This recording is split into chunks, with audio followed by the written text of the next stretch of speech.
ರಾಜ್ಯದಲ್ಲಿ ಗೃಹಲಕ್ಷ್ಮಿ ಯೋಜನೆಗೆ ಇದುವರೆಗೆ 1,28,00,000 ಕುಟುಂಬಗಳು ನೋಂದಣಿಯನ್ನ ಮಾಡಿಕೊಂಡಿವೆ. ಆಗಸ್ಟ್ 18 ಅಥವಾ ಆಗಸ್ಟ್ 20ರಂದು ಈ ಯೋಜನೆಗೆ ಚಾಲನೆಯನ್ನ ನೀಡಲಾಗುವುದು. ಕಾಂಗ್ರೆಸ್ ನಾಯಕರಾದ ಸೋನಿಯಾ ಗಾಂಧಿ ಮತ್ತು ಮಲ್ಲಿಕಾರ್ಜುನ ಖರ್ಗೆ ಈ ಕಾರ್ಯಕ್ರಮದಲ್ಲಿ ಭಾಗವಹಿಸುವಂತಹ ನಿರೀಕ್ಷೆ ಇದೆ ಎಂದು ಮಹಿಳಾ ಮತ್ತು ಮಕ್ಕಳ ಕಲ್ಯಾಣ ಖಾತೆಯ ಹಾಗೂ ಉಡುಪಿ ಜಿಲ್ಲಾ ಉಸ್ತುವಾರಿ ಸಚಿವೆ ಲಕ್ಷ್ಮಿ ಹೆಬ್ಬಾಳ್ಕರ್ ತಿಳಿಸಿದರು. ಉಡುಪಿಯಲ್ಲಿ ಸುದ್ದಿಗಾರರ ಜೊತೆ ಮಾತನಾಡಿ, ಗೃಹಲಕ್ಷ್ಮಿ ಯೋಜನೆಗೆ ಸಂಬಂಧಪಟ್ಟಂತೆ ಸಾಮಾಜಿಕ ಜಾಲತಾಣದಲ್ಲಿ ನಕಲಿ ಅರ್ಜಿ ಹರಿದಾಡ್ತಾ ಇದ್ದು ಸಾರ್ವಜನಿಕರು ಎಚ್ಚರಿಕೆಯಿಂದ ಇರಬೇಕು ಎಂದರು. ಗೃಹಜ್ಯೋತಿ ಯೋಜನೆಯು ಆಗಸ್ಟ್ 1ರಿಂದ ಅನ್ವಯವಾಗುವಂತೆ ಅನುಷ್ಠಾನವಾಗಿದ್ದು ಸುಮಾರು 1,41,00,000 ಕುಟುಂಬಗಳು ಈಗಾಗಲೇ ನೋಂದಣಿಯನ್ನ ಮಾಡಿಕೊಂಡಿವೆ. ಈ ಯೋಜನೆಗೆ ಮುಖ್ಯಮಂತ್ರಿ ಚಾಲನೆಯನ್ನ ನೀಡಿದ್ದಾರೆ. ಅದೇ ರೀತಿ ಉಡುಪಿಯಲ್ಲಿಯೂ ಚಾಲನೆಯನ್ನ ನೀಡಲಾಗುವುದು ಎಂದು ತಿಳಿಸಿದರು. ಉಡುಪಿಯ ನೇತ್ರಜ್ಯೋತಿ ಪ್ಯಾರಾಮೆಡಿಕಲ್ ಕಾಲೇಜಿನಲ್ಲಿ ನಡೆದಂತಹ ವಿಡಿಯೋ ಚಿತ್ರೀಕರಣ ಪ್ರಕರಣದ ಬಗ್ಗೆ ಸರ್ಕಾರ ಕಾನೂನಿನ ಚೌಕಟ್ಟಿನಲ್ಲಿ ಕ್ರಮವನ್ನ ಕೈಗೊಳ್ತಾ ಇದೆ. ಘಟನೆಯ ಬಗ್ಗೆ ನಿಷ್ಪಕ್ಷಪಾತವಾಗಿ ತನಿಖೆಯನ್ನು ನಡೆಸ್ತಾ ಇದ್ದೇವೆ. ಯಾವುದೇ ಹೆಣ್ಮಕ್ಕಳ ಮೇಲೆ ದೌರ್ಜನ್ಯ ನಡೆದರೂ ನಾವು ಸಹಿಸಲು ಸಾಧ್ಯವಿಲ್ಲ.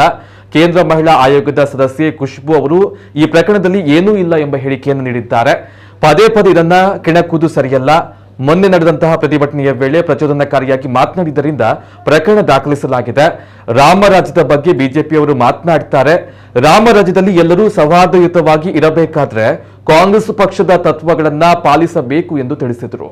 1 ಲಕ್ಷ ಕುಟುಂಬಗಳಿಗೆ ಈಗ 1ನೇ ತಾರೀಕಿನಿಂದ ಗೃಹಜ್ಯೋತಿ ಅನ್ವಯ ಆಗುತ್ತೆ. ಸೊ ಈಗಾಗಲೇ 1,41,00,000 ಕುಟುಂಬಗಳು ರಿಜಿಸ್ಟ್ರೇಷನ್ ಮಾಡಿಸ್ಕೊಂಡಿದ್ದಾರೆ. ಸೊ 0% ಇಷ್ಟು ಕುಟುಂಬಗಳಿಗೆ ಲಾಭ ಆಗುತ್ತೆ. ಸೊ ನಮ್ಮ ನುಡಿದಂತೆ ನಡೆದಂಥ ಸರ್ಕಾರ, ಕಾಂಗ್ರೆಸ್ ಪಕ್ಷದ ಸರ್ಕಾರ, ಬಹಳ ಮಹತ್ವಾಕಾಂಕ್ಷೆಯ ಯೋಜನೆ ಗೃಹಜ್ಯೋತಿ ಯೋಜನೆ. ಸೊ ಅದಕ್ಕೆ ಇವತ್ತು ಮಾನ್ಯ ಮುಖ್ಯಮಂತ್ರಿಗಳು ಕಲಬುರಗಿಯಲ್ಲಿ ಚಾಲನೆ ಕೊಟ್ಟಿದ್ದಾರೆ. ಸೊ ಅದೇ ರೀತಿ ನಾವು ಇಲ್ಲಿ ಇವತ್ತು ಉಡುಪಿನಲ್ಲಿ ಚಾಲನೆ. ಗೃಹಲಕ್ಷ್ಮಿ ಬಗ್ಗೆ ಇವತ್ತಿಗೆ 1 ಕೋಟಿ ಕುಟುಂಬಗಳು, 1,28,00,000 ಕುಟುಂಬಗಳು ನೋಂದಣಿ ಮಾಡಿಕೊಳ್ಬೇಕು.